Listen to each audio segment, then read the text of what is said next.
السلام علیکم، welcome to Sajjad Rai official. دوستو، آج آپ سے حضرت داؤد علیہ السلام کی قوم کا ذکر کرنے جا رہا ہوں جو بندر بن گئی تھی۔ چلے سٹارٹ کر لیتے ہیں۔ حضرت داؤد علیہ السلام کی قوم کے 70,000 افراد سمندر کے کنارے ہیلا نامی بستی میں رہا کرتے تھے۔ ان لوگوں کو اللہ تعالیٰ نے ہزاروں نعمتوں سے نوازا تھا، لیکن جب راحت اور سکون آیا تو یہ اللہ کی عبادت سے محروم ہو گئے اور اللہ کی مخلوقات پر ظلم کرنے لگے۔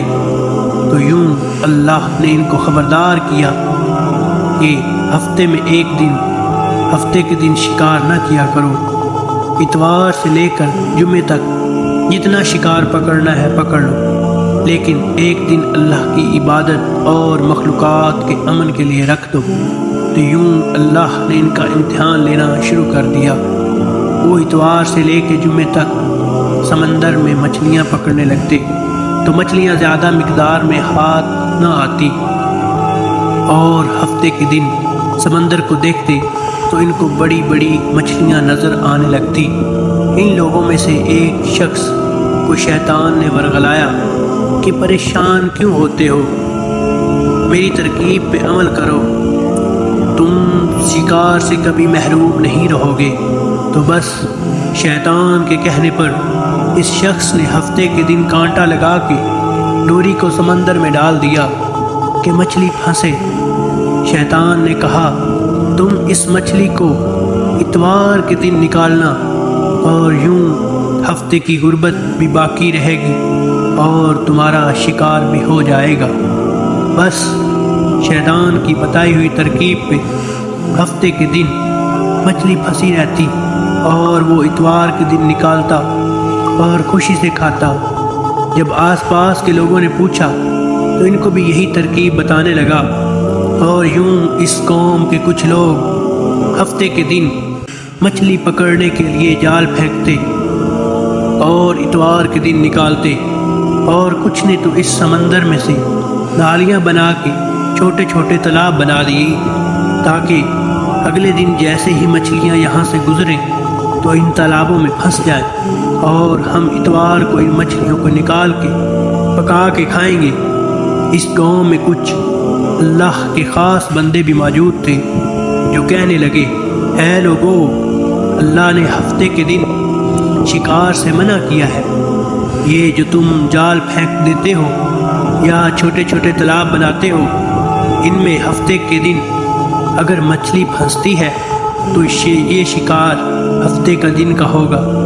اللہ کے عذاب سے ڈرو، اللہ کی نافرمانی نہ کرو۔ وہ لوگ ان لوگوں کا مذاق اڑانے لگے کہ ہماری جو مرضی ہوگی وہ ہم کریں گے۔ اب اس بستی میں 3 گروپ بن گئے۔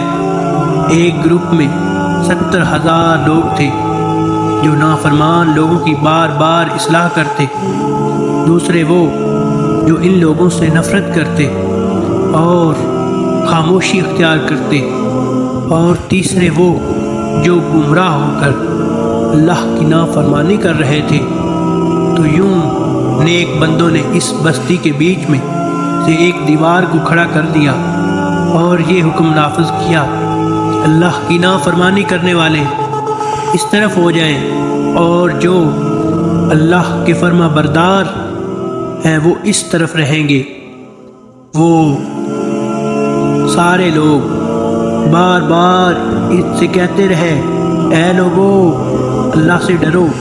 قوم سمود اور قوم لوط کا جو حشر ہوا اس کو یاد کرو، اللہ کی نافرمانی نہ کرو ورنہ تم پہ بھی کوئی عذاب آئے گا۔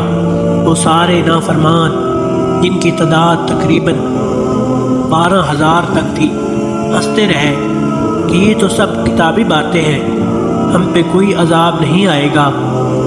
بس جیسے ہی وہ گروہ 2 حصوں میں تقسیم ہو گیا، ایک وہ جو اللہ کے فرما بردار بندے دیوار کے اس طرف تھے، اور دوسرے وہ جو نافرمان بندے جو دیوار کے اس طرف۔ وہ نافرمان پوری رات ہنستے رہے اور مذاق اڑاتے رہے، اور وہ اللہ کے خاص بندے دیوار کی اس طرف اللہ سے معافی مانگنے لگے۔ بس جیسے ہی صبح ہوئی وہ نیک انسان اٹھے، انہوں نے دیکھا کہ دیوار کی اس طرف سے کسی انسان کی آواز نہیں آ رہی۔ جیسے ہی دیوار کے اس طرف چڑھ چڑھ کے دیکھنے لگے تو سارے کے سارے لوگ بندر کی شکل میں تبدیل ہو چکے تھے اور بندروں کی حرکتوں کو انجام دے رہے تھے۔ وہ جو لوگ دیوار سے ان بندروں کو دیکھنے لگے تو ان نیک لوگوں میں سے جو ان کے رشتہ دار تھے، انہوں نے ان بندروں کو کپڑوں سے اپنے اپنے رشتہ داروں کو پہچانا اور چیخ چیخ کے رونے لگے اور اللہ تعالیٰ سے معافی مانگنے لگے۔ جب اللہ کا عذاب آتا ہے تو ہو کے رہتا ہے، وہ 12,000 جو لوگ بندر بن چکے تھے، کچھ بھی کھا پی نہیں سکتے تھے، وہ 3 دن بعد اس عذاب میں آ کر مر گئے۔ امید کرتا ہوں آپ کو واقعہ پسند آیا ہوگا۔ ملتے